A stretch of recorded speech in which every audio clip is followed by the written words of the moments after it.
할렐루야. 오늘도 예배하는 여러분들에게 하나님의 은혜와 평강이 함께하기를 주의 이름으로 축원합니다. 우리 옆에 계신 분하고 인사를 나누겠습니다. 우리 좋아지고 있습니다. 잘 돼가고 있습니다. 인사하시겠습니다.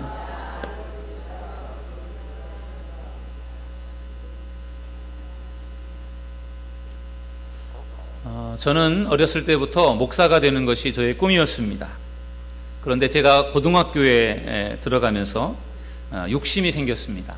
목회자가 되는 것이 저의 오랜 꿈이었는데 제가 목회자가 되는 것보다 교사나 사업가가 돼서 돈을 많이 벌어야 되겠다, 그런 생각을 하게 되었습니다. 그래서 저는 꿈을 바꾸었고 꿈을 이루기 위해서 더 열심히 공부를 했습니다. 그런데 저는 학력고사, 그 당시 저희 시대는 예비고사 시대를 지나서 학력고사 시대였습니다. 제가 학력고사에서 실수를 너무 많이 하는 바람에 제가 원하는 대학에 들어가지를 못했습니다. 그래서 재수를 하게 되었습니다. 저는 제가 왜 학력고사 그 대학 입시에서 제가 왜 실수를 크게 했는지를 모른 채 저는 그냥 더 열심히 공부해서 더 좋은 학교를 가야 되겠다, 그런 생각을 하면서 공부를 했습니다. 제가 재수를 하던 중에 8월 초에 잠깐 고향에 내려갈 일이 있어서 잠깐 내려갔다가 제가 여름 성경학교를 돕다가 전기 감전 사고를 당했습니다. 그러면서 제가 그제서야 비로소 하나님께서 저에게 그 상력고사에서 제가 실수하게 하신 이유를 깨닫게 되었습니다. 저는 하나님이 원하시는 길을 가기보다 내가 원하는 길을 가려고 했다라는 생각이 저에게 깨달아졌습니다.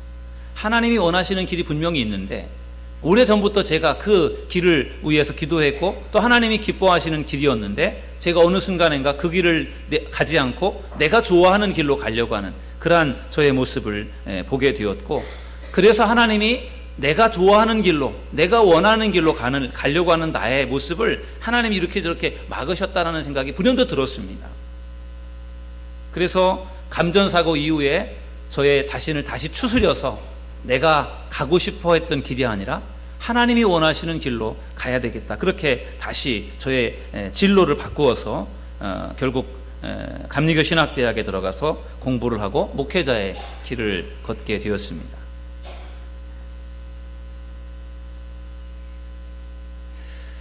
여러분, 사람들은 하나님이 원하는 삶을 살아가는 그런 사람이 있는가 하면 내가 원하는 삶을 살아가는 사람이 있습니다. 여러분들은 어떻습니까?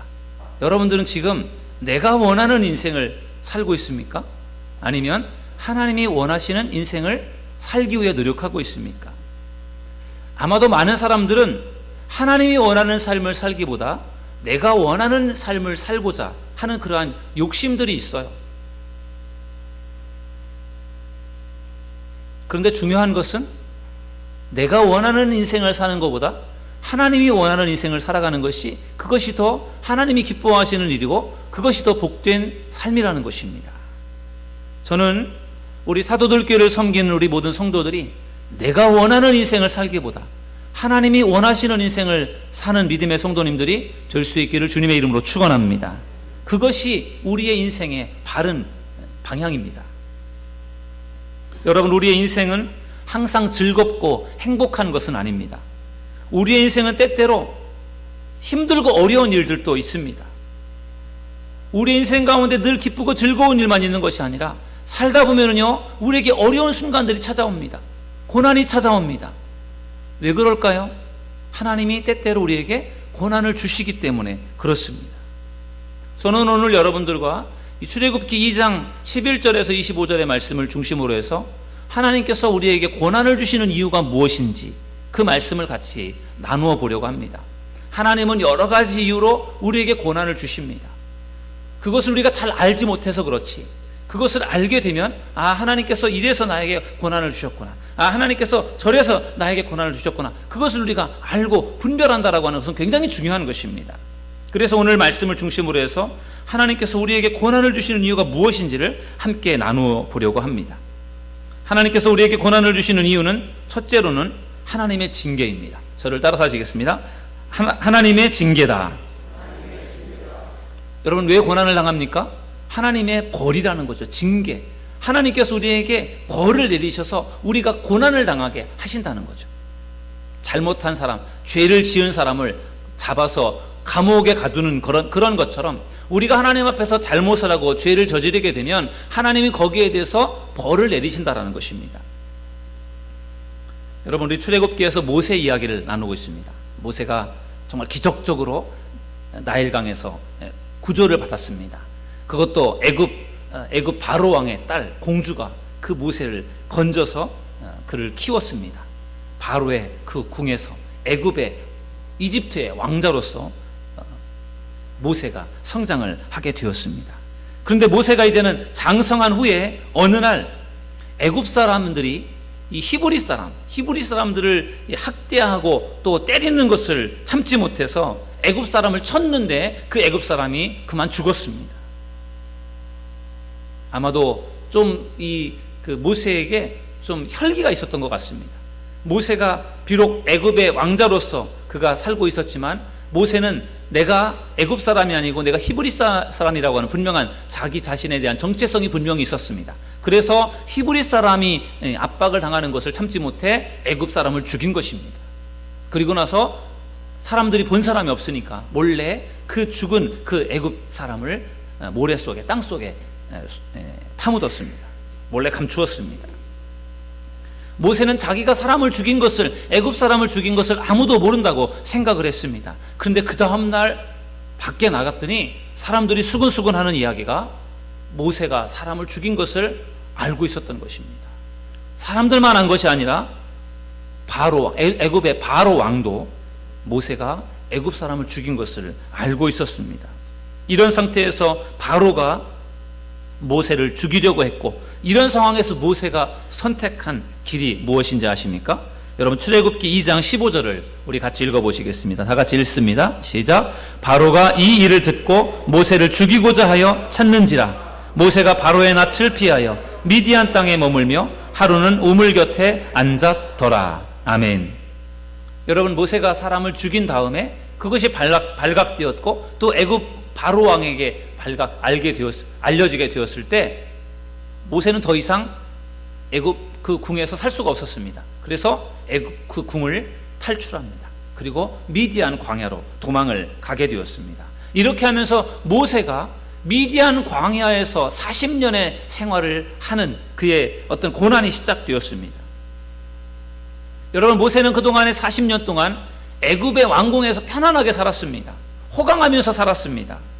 그런데 그가 미디안 광야로 나가서 그 거칠고 험난한 광야에서 생활할 때 그가 얼마나 힘들고 어려웠겠습니까? 한 40평대 큰 아파트에서 살던 사람이 한 15평, 20평짜리 작은 그러한 빌라로 이렇게 이사를 가서 살게 된다면요, 굉장히 불편한 거예요. 넓은 집에 살다가 좁은 집으로 가서 살면은 굉장히 불편한 겁니다. 그런데 왕궁에 살던 이 모세가 광야로 허허벌판에 가서 그것도 하루 이틀도 아니고 40년을 생활한다는 것이 얼마나 힘들고 어려운 일이었겠습니까? 결국 모세가 애굽 왕궁을 뛰쳐나와 그가 미디안 광야로 도망쳐서 40년 동안 생활하게 되는 것은 그것은 하나님의 징계였어요. 모세가 사람을 쳐 죽이는 살인을 한 것에 대한 그것이 하나님의 징계였던 것입니다. 여러분, 이스라엘 백성들이 가나안의 첫 번째 성이었던 여리고를 멋있게 무너뜨렸습니다. 그런데 참으로 놀라운 것은 그들이 가나안 성의 첫 번째 가장 큰 성이었던 여리고 성을 무너뜨렸는데, 그런데 이상하게도 두 번째 성 아이성 전투에서는 이스라엘이 패배를 했습니다. 아이성은 여리고성에 비하면 아주 작은 성입니다. 쉽게 점령할 수 있는 그러한 작은 성인데 이상하게도 이스라엘이 그 아이성 전투에서 패배를 했습니다. 어려움을 겪었습니다. 그 이유가 무엇인지 아십니까? 그것은 하나님의 징계였습니다. 하나님께서 이스라엘 백성들이 여리고를 점령할 때 그 여리고성에서 취하는 전리품을 그것을 다 개인적으로 갖지 말고 다 하나님 앞에 바치라고 말씀하셨어요. 사람들, 짐승들은 쳐 죽이고 거기에서 나오는 금은보와 그러한 어떤 재물들은 그것은 하나님 앞에 바치고 절대로 개인적으로 가져가지 말라고 그렇게 하나님께서 말씀해 주셨는데, 아간이라고 하는 사람이 외투와 금덩어리, 은 일부를 그것을 보고 탐내어 그것을 가져다가 자기의 집에다 숨겨 두었던 것입니다. 그것이 문제가 되어서 이스라엘이 그 아이성 전투에서 패배를 당하게 된 것입니다.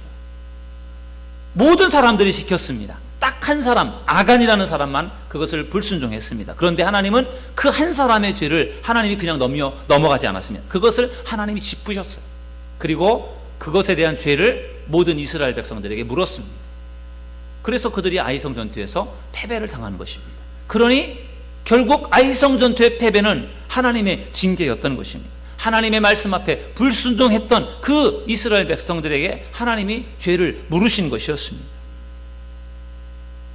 이와 같이 하나님은 때때로 하나님의 뜻을 거역한다라든지 불순종할 때 고난을 통해서 하나님은 징계를 하셨습니다. 아람 군대의 장관 나하만이라고 하는 장관이 있었습니다. 이 나하만 장군은 나병을 가지고 있었습니다. 문둥병자였습니다.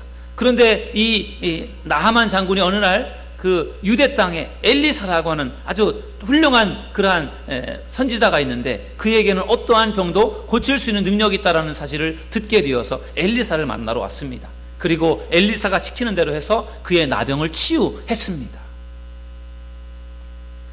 나하만은 너무너무 고마워서 준비해왔던 선물을 막 다 엘리사에게 주려고 했습니다. 금, 은, 여러 가지 외투, 좋은 것들을 많이 준비해왔는데 그것을 엘리사에게 선물로 주려고 하는데 엘리사가 그것을 받지를 않았습니다.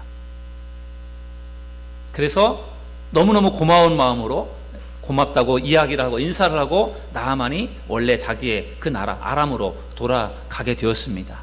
그런데 엘리사에게는 몸종이 있었습니다. 게하시라고 하는 몸종이 있었는데 이 몸종이 가만히 보니까 너무 아까운 거예요. 선물을 막 주려고 하는데 그거를 조금이라도 받았으면 좋겠는데 안 받고 그냥 돌려보내는 게 너무나 아까워서 그 순간적으로 게하시의 마음속에 욕심이 생겼습니다. 그래서 저만치 멀리 가고 있는 그 나하만을 몰래 쫓아갔습니다. 그리고 가서 선생님의 이름을 빌어서 거짓말을 했습니다. 우리 선생님께서 외투 한 두어 벌과 그리고 은 한 달란트만 선생님께서 좀 달라고 말씀하십니다. 그랬더니 나만이 옳거니 하면서 은 2달란트하고 옷 2벌을 챙겨서 주었습니다. 그 순간 게하시에게 전염병이 감염이 되었습니다. 그래서 나병이 걸렸습니다. 나만이 걸렸던 그 질병이 치유되면서 그 질병이 이 게하시에게 옮겨지게 된 것입니다. 여러분, 게하시가 왜 나병에 걸렸습니까? 왜 그랬습니까? 그것은 하나님의 징계였습니다. 거짓말하고 물질적인 욕심을 품었던 게하시에게 하나님께서 벌을 내린 것입니다. 결국 그가 나병에 걸린 것은 하나님의 징계였던 것입니다. 여러분, 우리도 살다 보면 때때로 고난을 당할 때가 있습니다. 여러분들이 고난을 당할 때 한번 고난을 묵상해 보십시오. 내가 왜 고난을 당하는지 한번 생각을 해보세요. 그러면서 여러분들의 생각 속에 내가 고난을 당하는 이유가 내가 하나님 앞에서 뭔가 잘못해서 내가 고난을 당하는 것이 아닌가? 그런 깨달음이 깨달아진다고 한다면 하나님 앞에서 여러분의 그 잘못된 부분들, 죄를 하나님 앞에 회개할 수 있는 믿음의 성도님들이 되시기를 주님의 이름으로 축원합니다. 회개하면 하나님은 그러한 하나님의 벌을 하나님께서 용서해 주십니다. 여러분, 징계를 받는 것과 저주를 받는 것은 달라요. 징계를 받을 때는 회개함으로 용서를 받을 수가 있습니다. 이스라엘이 아이성 전투에서 패배를 했을 때 그 죄에 대해서 죄에 대한 어떤 근본을 해결하고 회개를 하고 그리고 다시 아이성 전투를 해서 다시 승리하지 않았습니까? 징계를 받은 것에 대해서 내가 잘못을 인정하고 회개함으로 용서를 받을 수가 있습니다. 그런데 저주를 받는다라고 하는 것은 그것은 끝이에요. 저주를 받는 것은 더 이상 방법이 없습니다. 그래서 우리가 저주를 받기 전에 징계를 받았다고 한다면, 내가 잘못한 것에 대해서 내가 징계를 받았다고 한다면 하나님 앞에서 회개함으로 그 죄를 용서받을 수가 있습니다. 여러분들의 삶 속에 고난이 찾아왔을 때 이것이 내가 잘못해서 고난을 당하는 것이다라고 하는 사실이 깨달아진다면 하나님 앞에 회개하고 하나님께로 돌아설 수 있는 우리 믿음의 성도님들이 되시기를 주님의 이름으로 간절히 축원합니다. 그러면 하나님이요 고난을 하나님께서 물리쳐 주실 것입니다. 고난은 하나님의 징계입니다. 두 번째로 하나님께서 고난을 주시는 이유는 하나님의 훈련 방법입니다. 저를 따라서 하시겠습니다. 하나님의 훈련 방법이다. 고난이 내가 잘못하는 나의 죄 때문에 내가 겪는 고난일 수도 있지만, 그러나 고난이 또 다른 의미도 있는데 하나님께서 우리를 훈련하는 방법으로 우리를 고난 가운데 머무르게 하신다라고 하는 것입니다. 여러분, 모세는 사람을 죽이는 살인죄를 범하였습니다. 그리고 광야로 도망갔습니다. 그리고 40년 동안 광야에서 고난을 겪었습니다. 그가 사람을 죽인 것에 대한 그가 벌을 받은 것이에요. 징계를 받은 것입니다. 그런데 한편으로는요, 거기에 또 하나님의 놀라운 섭리가 숨겨져 있어요. 미디안 광야에서 40년 동안 그가 도피 생활을 하고 도망자의 생활을 하고 그가 잘못한 죄를 그가 거기에서 대가를 받는 그러한 미디안에서의 40년 광야 생활뿐만 아니라 거기에는 하나님의 특별한 계획과 섭리가 들어있었는데, 그것이 무엇인가 하면요, 모세를 훈련시키는 것이었습니다. 그러므로 광야 40년, 미디안 광야에서 40년 그 생활 고난은 하나님의 징계이면서 동시에 하나님의 훈련이었던 것입니다. 출애굽기 2장 15절 말씀 여러분 다시 한번 읽어보시겠습니다. 출애굽기 2장 15절입니다. 시작. 바로가 이 일을 듣고 모세를 죽이고자 하여 찾는지라. 모세가 바로의 낯을 피하여 미디안 땅에 머물며 하루는 우물 곁에 앉았더라. 아멘. 바로 왕이 모세를 죽이려고 하니까 더 이상 왕궁에 살 수가 없었습니다. 도망갔습니다. 광야로 도망 나갔어요. 그런데 그것이 단순한 도망이 아니었고 하나님이 모세를 훈련시키는 그러한 기간이 되었다라고 하는 것입니다.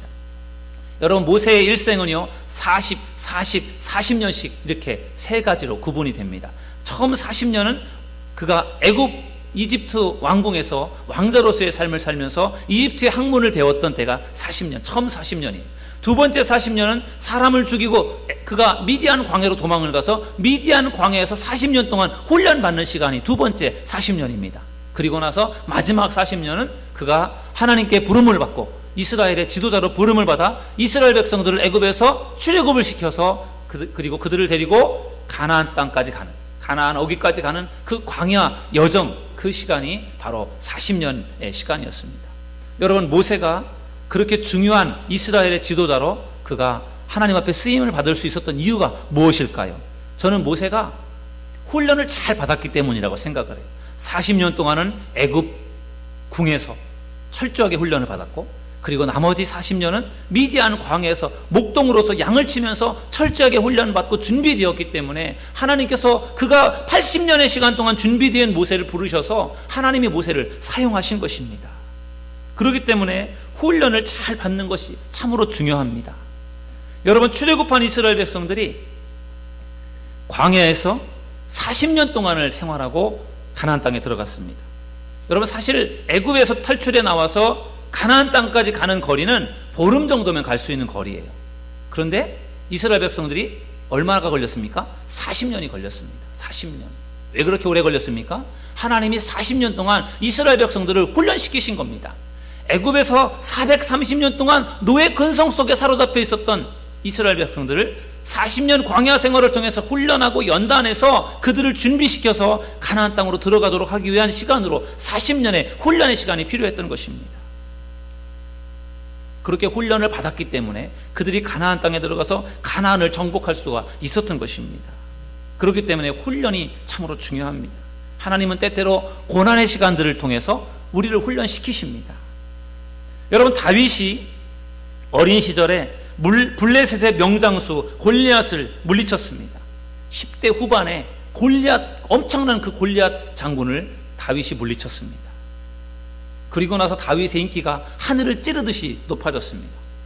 그래서 이스라엘 여성들이 사울은 천천히요, 다윗은 만만이다, 그렇게 말을 했습니다. 사울이 죽인 사람은 1000명이라면 다윗이 죽인 사람은 10,000명이다. 사울 왕보다 다윗이 훨씬 낫다. 그렇게 사람들이 다윗을 막 높였습니다. 그런 순간에 다윗은 이스라엘의 왕이 되는 것은 아니었어요. 그때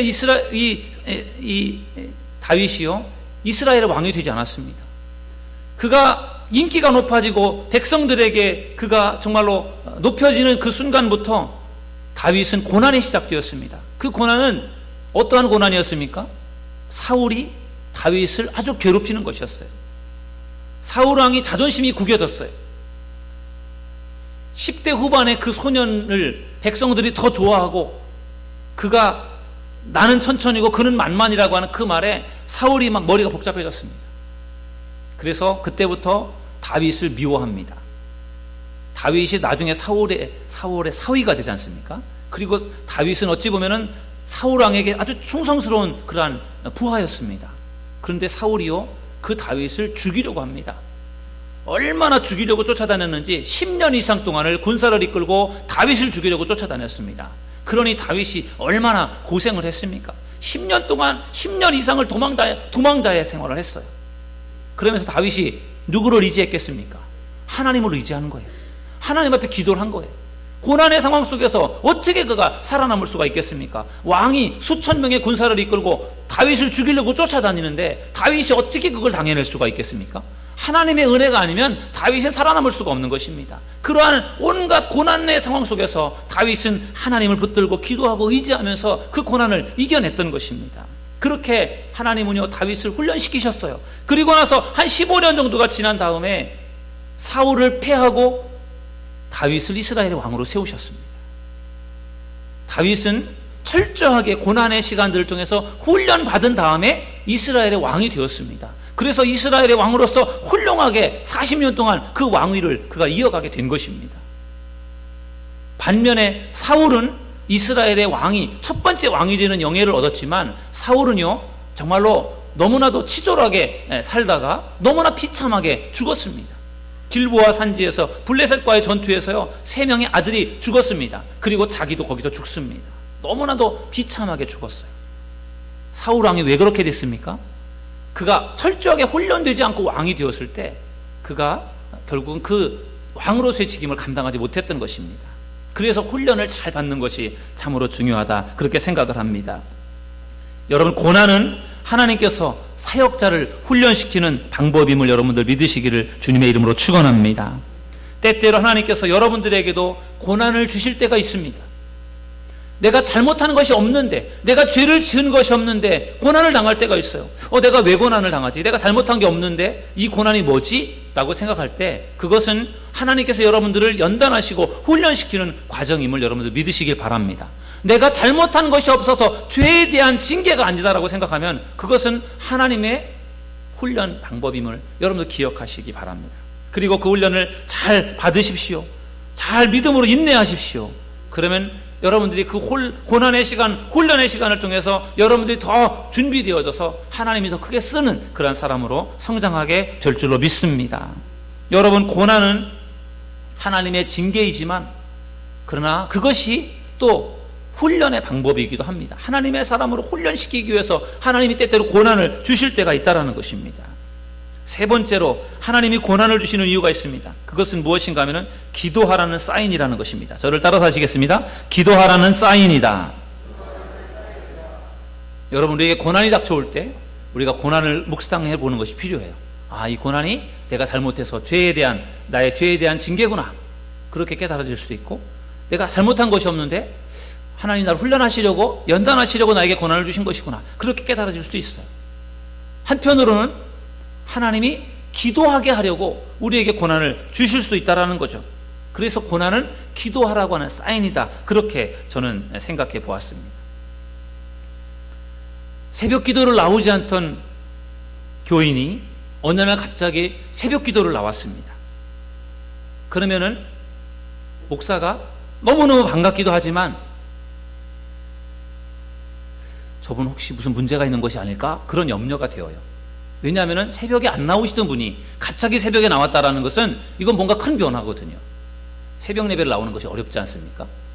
그런데 새벽에 안 나오던 분이 나왔다라는 것은 뭔가 문제가 있기 때문에 나왔다라는 거죠. 그래서 제 마음속에 반가우면서도 걱정이 되는 거죠. 저분에게 뭔가 문제가 있나 보다, 저분에게 뭔가 기도거리가 생겼나 보다, 그런 궁금증과 함께 염려하는 마음이 생기는데 대부분 제가 염려하는 대로 문제가 있어서 기도하러 나오는 경우들이 많아요. 아무런 문제가 없어도 내가 기도하는 일에 힘써야 되는데 우리 인간들은 연약해서 아무 문제가 없을 때는 기도를 하지 않으려고 하다가 뭔가 문제가 생기고 코에 뭔가 닥치게 되면 그제서야 하나님을 붙들려고 하는 그러한 경향들이 있습니다. 연약함이 있어요. 여러분, 이스라엘 백성들이요, 애굽의 총리가 된 그 요셉 때문에 그 야곱의 식구들이 가나안 땅을 떠나서 그 애굽으로 이주를 한 거 아닙니까? 이주를 했다가 요셉이 애굽의 총리로 있는 동안에는 호강을 하고 잘 살았어요. 그런데 요셉이 죽었습니다. 그리고 요셉을 알던 애굽의 왕들도 죽었어요. 그런 세대가 바뀐 거죠. 그러면서 요셉을 모르는 새로운 애굽의 왕들이 세워지게 되면서 이스라엘 백성들은 완전 찬밥이 된 겁니다. 그래서 그들이요, 이제 시간이 지날수록 노예로 전락이 되는 거죠. 애굽 땅에 살고 있는 유대인들을 애굽 사람들이 잘 대해줄 이유가 없지 않습니까? 그래서 부려먹고 그러다가 나중에는 결국은 노예화 되는 거예요. 얼마나 그들을 힘들게 했는지요.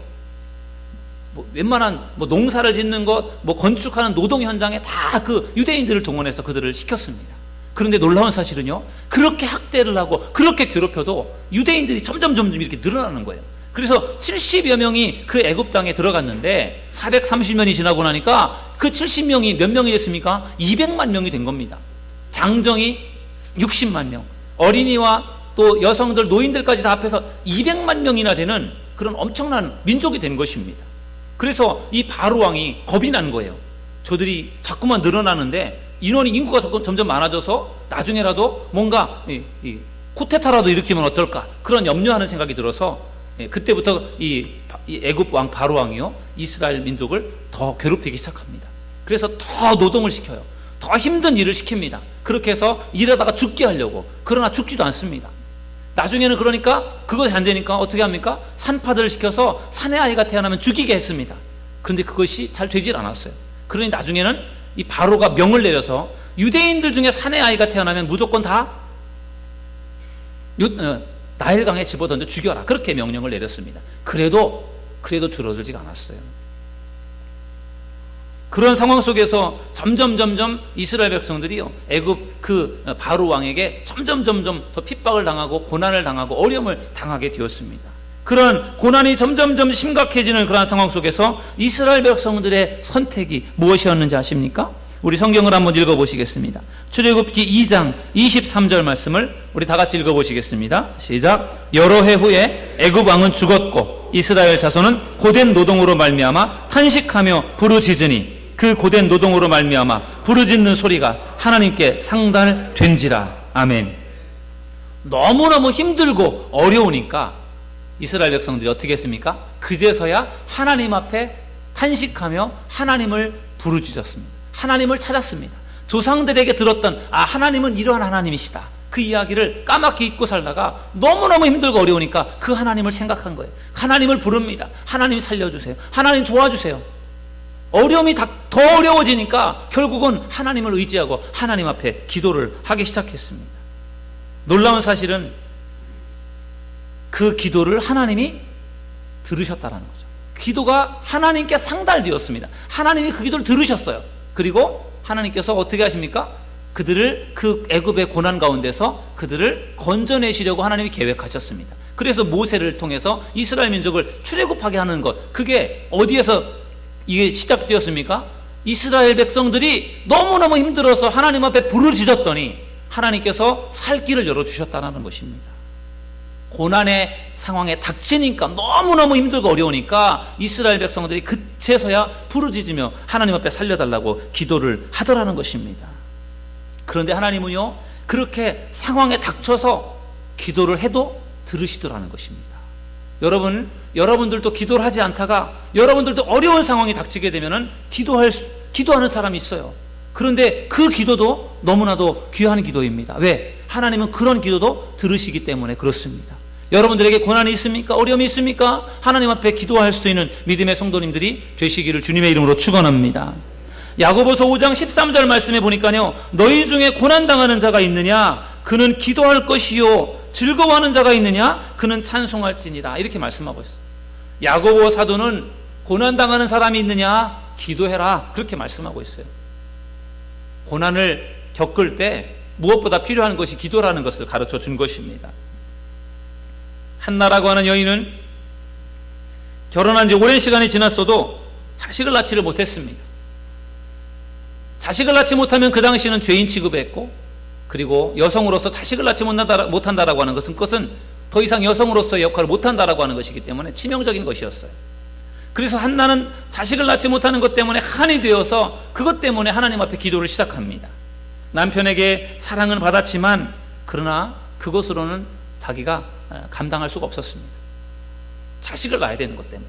그래서 한나가요, 매년 남편과 함께 실로에 있는 제단에 가서 하나님 앞에 예배를 드리면서 거기서 제사를 드렸는데, 그때 정말 간절히 하나님 앞에 기도를 드리기 시작합니다. 뭐라고 기도합니까? 하나님, 아들을 주십시오. 아들을 낳게 해주세요. 제발 아들을 낳게 해주시면 제가 그 아들을 하나님께 바치겠습니다 라고까지 기도하면서, 서원하면서까지 아들을 달라고 그렇게 기도를 했습니다. 놀랍게도요, 하나님께서 한나의 기도를 들으시고 한나가 임신되게 하셨고, 한나를 통해서 사무엘이라고 하는 훌륭한 그러한 사사를 낳게 하셨습니다. 하나님께서 왜 한나에게 고난을 주셨을까요? 성경을 여러분 사무엘상 1장을 자세히 읽어보면 하나님께서 임신하지 못하게 하셨다, 자식을 낳지 못하게 하셨다고 그렇게 말씀하고 있어요. 하나님이 임신하지 못하도록 막으신 거예요. 왜 그랬을까요?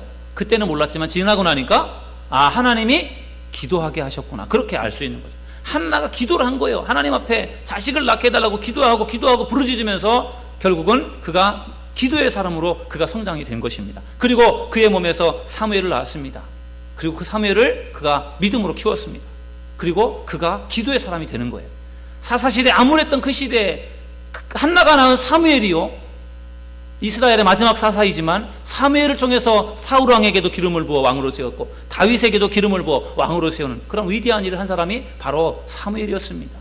엘리 제사장, 당시의 제사장, 그들의 아들들 다 타락했던 시대에 하나님이 쓰셨던 사람이 사무엘이었습니다. 왜 사무엘을 쓰셨습니까? 한나로 하여금 기도하게 하시고 고난을 통해서 기도하여 준비하여 그 아들을 낳게 해서 그 아들을 쓰신 것입니다. 그러니 고난이 한나에게는 참 한이 되는 일이고 참으로 여자로서 참으로 마음 아픈 일이고 슬픈 일이었지만, 하나님은 그 가운데 기도하게 하셔서 기도의 아들을 낳게 하셔서 사무엘을 통해서 큰 일을 행하시는 것을 보면은 고난에도 귀한 뜻이 있구나라고 하는 것을 우리가 알게 되는 것입니다. 고난은 우리들로 하여금 하나님께로 나아갈 수 있는 그런 통로가 될 수 있어요. 지금 여러분이 겪고 있는 고난이, 그 고난 때문에 더 하나님 앞에 나아가 기도할 수 있는 믿음의 성도님들이 되시기를 주님의 이름으로 축원합니다. 지금 우리나라는 메르스 바이러스 때문에 불안에 떨고 있는 국민들이 너무나 많습니다. 오늘 아침까지 확인해 보니까 메르스에 감염된, 확진된 자가 169명, 어제는 한 명도 없다고 해서 이제는 다 끝났나 보다라고 생각을 했는데 오늘 또 3명이 확진자가 나왔습니다. 169명에 25명이 사망을 했어요. 메르스 바이러스의 사람들이 왜 그것을 두려워합니까? 그거에 감염되면 죽을 수도 있다라는 이게 무서운 거예요. 그냥 감기처럼 왔다 지나가면 괜찮을 텐데 죽을 수도 있다, 내 생명을 빼앗길 수도 있다라는 것이 사람들을 두렵게 합니다. 저는 메르스 바이러스가 빨리 퇴치되지 않고 계속되는 것을 보면서 하나님이 우리에게 기도하라고 하는 사인을 보내주시는 것이구나, 그런 생각을 해보았습니다. 왜 이 문제가 빨리 해결이 되지 않느냐? 우리 그리스도인들에게 하나님께서 더 기도하라고 말씀하시는 그 사인이 아닐까, 그런 생각을 합니다.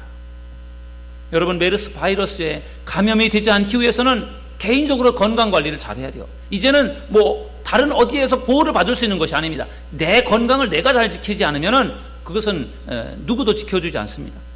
메르스 바이러스에 감염되지 않기 위해서 손을 깨끗이 씻고 자주 씻고 우리가 정말 조심해야 될 것, 그것은 각자가 해야 될 중요한 일이에요. 그런데 메르스 바이러스에 감염될까 봐서 불안해서 두려워하고 집에 꽁꽁 숨어서 밖에도 나가지 않고 두려움 속에 살아가는 것은, 그것은 결코 좋은 일이 아니다라고 생각을 해요. 오히려 저는 이 바이러스 때문에 우리가 더 하나님 앞에 기도할 수 있는 계기가 만들어질 수 있기를 주님의 이름으로 축원합니다.